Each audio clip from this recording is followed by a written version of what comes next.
Asal-usul Rosario. Dalam satu tahun, kita mengenal ada 2 bulan yang ditunjukkan untuk penghormatan kepada Bunda Maria, yaitu bulan Mei dan bulan Oktober. Kadang teman-teman pernah berpikir gak ya, kenapa harus namanya dibedakan? Kita tahu bahwa bulan Mei disebut bulan Maria, sedangkan bulan Oktober disebut bulan Rosario. Ya, kenapa beda ya? Padahal kan sama-sama ditunjukkan untuk Bunda Maria.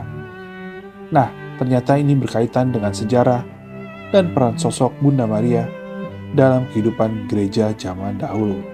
Oke, saya akan mulainya dari bulan Maria, yaitu bulan Mei. Tradisi yang bersumber pada pengalaman Santo Dominikus, pendiri Ordo Dominikan. Pada awal abad 12, menurut tradisi ini, Bunda Maria menampakkan dirinya kepada Santo Dominikus. Dalam penampakan itu, Bunda Maria memberikan rosario kepada Dominikus dan meminta Dominikus untuk mewartakan rosario itu. Bunda Maria berjanji, jika Dominikus dengan setia mewartakan dan mendoakan rosario, maka karya kerasulannya akan berhasil.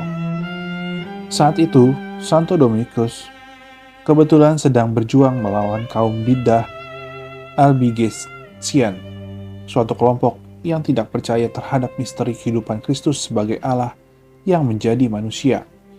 Dalam sejarah, akhirnya Dominikus dan para pengikutnya berhasil menghentikan bid'ah tersebut dengan jalan menggalakkan doa rosario.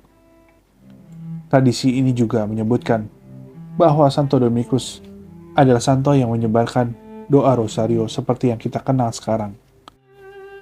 Dia mempunyai peranan cukup besar dalam memperkenalkan doa rosario kepada umat Kristen Katolik, meski catatan riwayat hidupnya tidak menuliskan bahwa dirinya lah yang menyusun doa rosario. Bahkan, konstitusi Dominikan juga tidak menyebutkannya sebagai pencipta doa rosario. Pada zaman Dominikus, manik-manik yang sebelumnya dipakai untuk mendaraskan doa Bapa Kami, mulai dipakai untuk mendaraskan doa Salam Maria. Secara puitis, umat Kristen Katolik mulai menyebut kaplet atau suatu untayan manik-manik dengan nama Rosarium, yang berarti karangan bunga mawar untuk Bunda Maria.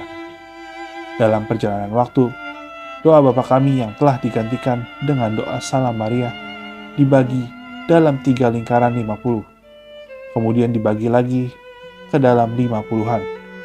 Doa Bapa Kami lalu diucapkan pada setiap awal doa Salam Maria, dan pada akhir perpuluhan diakhiri dengan kemuliaan. Dengan demikianlah terjadilah doa rosario yang kita kenal sampai saat ini. Namun, tradisi bulan Mei sebagai bulan Maria menjadi terkenal bukan pada zaman Santo Dominikus, namun terkenal pada tahun 1700-an di kalangan imam Jesuit. Pengalaman Paus Pius VII juga memperkuat tradisi tersebut. Paus Pius VII dipenjarakan oleh Serdadu Napoleon pada tahun 1809, di mana penjara Paus Pius VII berdoa kepada Tuhan Yesus melalui perantaraan Bunda Maria dan berjanji jika doa tersebut terkabulkan, ia akan mendedikasikan 1 bulan khusus untuk devosi kepada Bunda Maria. Nah, ternyata doanya terkabul. 5 tahun kemudian, tepat pada tanggal 24 Mei, Paus Pius dibebaskan dari penjara.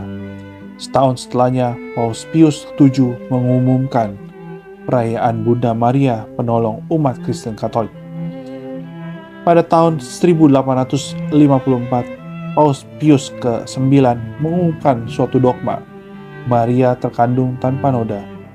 Dengan hal itu, devosi terhadap Bunda Maria semakin dikenal dalam gereja Katolik. Dalam ensikliknya The Month of May, Paus Paulus ke-6 mengatakan bulan Mei adalah bulan di mana devosi umat beriman didedikasikan kepada Bunda Maria yang terberkati. Dalam ensiklik itu juga beliau mengatakan bahwa bulan Maria merupakan kesempatan penghormatan iman dan kasih oleh umat Katolik seluruh dunia kepada Bunda Maria, Sang Ratu Surga.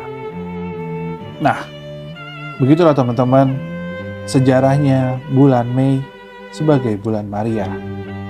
Sekarang gantian ya, kita akan bahas bulan Rosario. Bulan Oktober ditetapkan sebagai bulan Rosario. Hal ini berkaitan dengan pertempuran yang terjadi pada Lepanto tahun 1571. Pertempuran itu terjadi karena adanya serangan dari kerajaan Ottoman Turki kepada umat Kristen yang tersebar di Eropa. Jumlah pasukannya pun melebihi pasukan Kristen Katolik Spanyol, Venezia, dan Genoa. Ancaman ini tidak diduga sebelumnya. Dalam menghadapi situasi tersebut, Don Juan dari Austria yang menjadi komandan pasukan Kristen Katolik memohon pertolongan melalui perantaraan Bunda Maria dengan berdoa doa Rosario, serta mengajak seluruh umat Kristen Katolik di Eropa untuk mendaraskan doa Rosario tiada henti. Pada tanggal 7 Oktober, pasukan Kristen Katolik memperoleh kemenangan dalam pertempuran tersebut. Paus Pius kelima kemudian menetapkan peringatan Rosario dalam Misa Kudus di Vatikan setiap tanggal 7 Oktober. Dan oleh Paus Gregorius ke-13, tanggal 7 Oktober ditetapkan sebagai Hari Raya Rosario Suci. Hingga saat ini, Oktober didedikasikan sebagai bulan Rosario. Ya, itulah perbedaan antara bulan Maria dan bulan Rosario. Ingat ya, bulan Mei adalah bulan Maria, sedangkan bulan Oktober adalah bulan Rosario. Oke teman-teman, semoga video ini dapat menambah informasi untuk teman-teman semua. Tuhan Yesus Kristus, penguasa hidup saya, memberkati kita semua. Amin.